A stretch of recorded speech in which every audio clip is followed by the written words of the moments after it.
Hello guys, welcome back to my channel. Welcome back to Shay Explores Daily, and today we've got another video. I am standing here in front of one of the most famous museums in the world, the British Museum. It is a very controversial place, but we're going to have a look and see what's going on inside. We're going to look at the history, the artifacts, and so on and so forth. In the meantime, don't forget to like, comment, share and subscribe. I've got many more cool videos coming. Walk with me, let's go. A little bit of history. This museum goes back to, I believe, 1753, which makes it older than the USA. Sorry to all my US followers. Inside of here there's over 8 million pieces of artifacts and pieces of research in here. We're gonna go inside and have a look now. And did you know that also at one point was also a tube station, a train station underneath here as well? Let's go inside.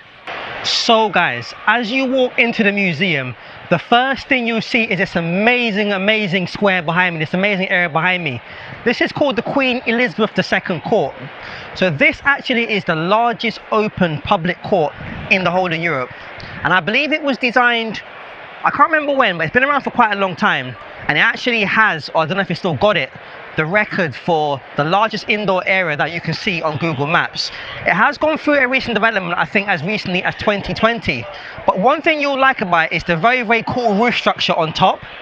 And if you're in a building high above London, in this area, you can actually see the structure of this court from the outside, and it looks absolutely amazing.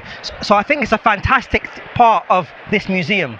So in the Egyptian section that I'm standing in, it's got over 3,000 years of history, and I think over 100,000 pieces of artifacts just in this one section. So this monument behind me is called the Nerid Monument, which I believe is a replica of an 1840s monument from the Ottoman Empire, which is now known as Turkey. I believe there was an explorer who looked at one and decided to bring the exact replica here to the British Museum. As you can see, it is quite big, but seeing it on video doesn't actually do it justice. Basically, it's a really cool piece of history inside the museum. See, as you can see here, this illustrates each part of the actual monument. So number 7 basically illustrates, which is up here, which illustrates a siege of a city. So as you walk around the monument, you'll see a variety of sculptures, which I believe, if I'm not mistaken, they are replicas of actual battles that the Ottomans had during that era. So this section that I'm in is called the Parthenian section, which is dedicated to all things to do with ancient Greece, past and present. So if you've been to Athens, you would have seen the actual Acropolis, basically, the actual structure itself and what's around it. So everything in here actually pays tribute to the history of ancient Greece and explains the reason as to why things are the way they are.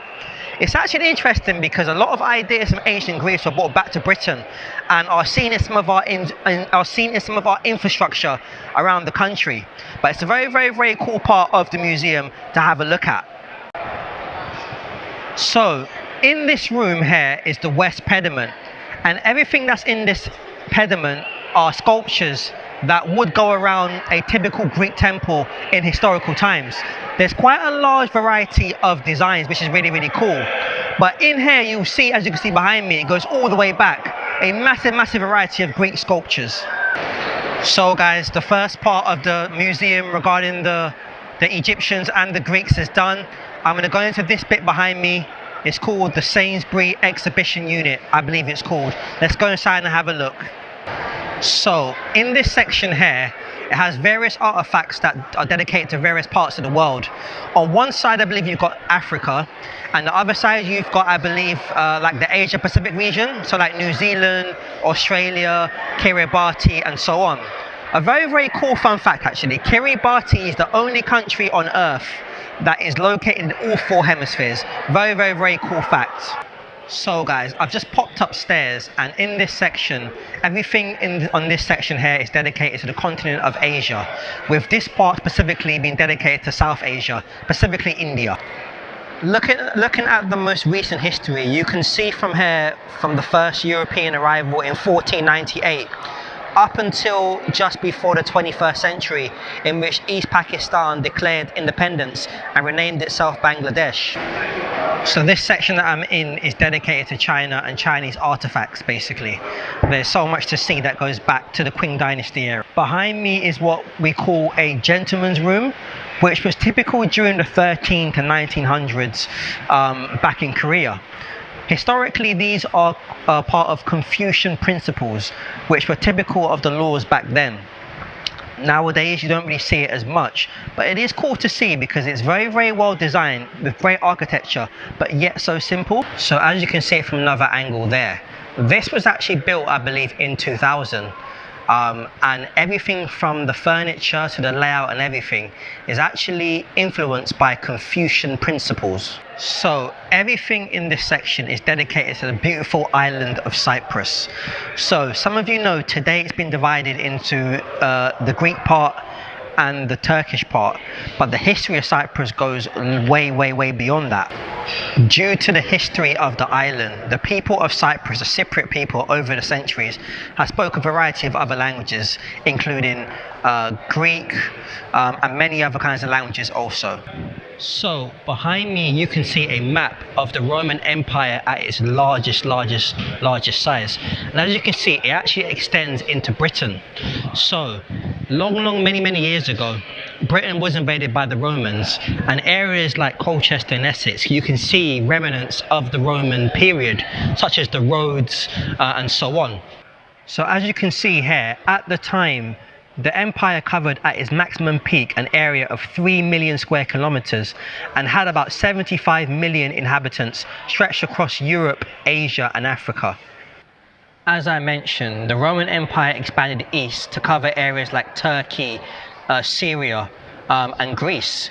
Now this was massive because essentially it gave them the whole control of this Mediterranean area here, meaning that trade between these areas was only done within the Roman Empire, which included things such as foods, clay, artwork and so on. This section behind me talks about the Romans' invasion of Egypt. Now Egypt had one important thing that Rome wanted, which was the River Nile. The River Nile allowed them to take things such as corn and other exports out of the country because the river made the land very, very fertile for crops and so on. So the Romans were allowed to take out corn and other kinds of materials from Egypt and bring them back to Rome. These statues here represent Roman Syrians who lived, I believe, in the era between 50 to 270 AD. So this part of the museum is one part that I've looked forward to. This is everything to do with Roman Britain. So some of you know, as you know already, the Romans were actually in Britain for a period of time. And the Romans laid down their steps in a variety of places in the country, one of them being Colchester in Essex. I'm going to have a little look around now this exhibition part here and show you some really, really cool things that are in here. So here you can see a map of Roman Britain and all the roads that they made. Obviously London's here, but you've got a variety of roads and networks that they help to set up across the country that goes up to the east of England, down to the south coast and up north as well. One of the great Roman inventions is pottery. Now pottery, as you know, is something that has developed over a period of time, but the Romans were the ones who created it and learned to perfect it. So what was pottery used for? So pottery was used for containers and also plates and other ways of serving food. As time's gone on, it has developed obviously and has been used in other areas, but the foundations were actually used to develop like bowls and so on. Behind me you've got an example of an ancient Roman tomb. I believe this was for someone who was, I believe, a ruler in ancient Britain during that period. On the tomb itself you can see Roman numerals and Roman writing on there. I'm not sure what it actually reads, but you can actually see a little backstory below it detailing what happened and the backstory behind it. And it's just interesting to see because although this was many centuries ago, it still has a lasting impact on us here in Britain, obviously the Roman era. This section here talks about the Iron Age in Britain and the ideas that the Romans brought to Britain and the inspiration that they got from it, from their time here, obviously their conquest. In this exhibition you'll see a variety of materials and so on, which are very cool. During this era as well, you saw a huge increase in the number of excavations for things like gold, iron, and so on. Basically, these were used to make things such as helmets, swords, jewelry, and other kinds of really cool pieces of fine art as well. So guys, this section of the museum, I believe, is dedicated to the age of exploration. So this covers any time between, I think, between 1600 and 1800s, and this is the oldest part of the museum. It was actually given to King George III, I think it was, by his son, basically.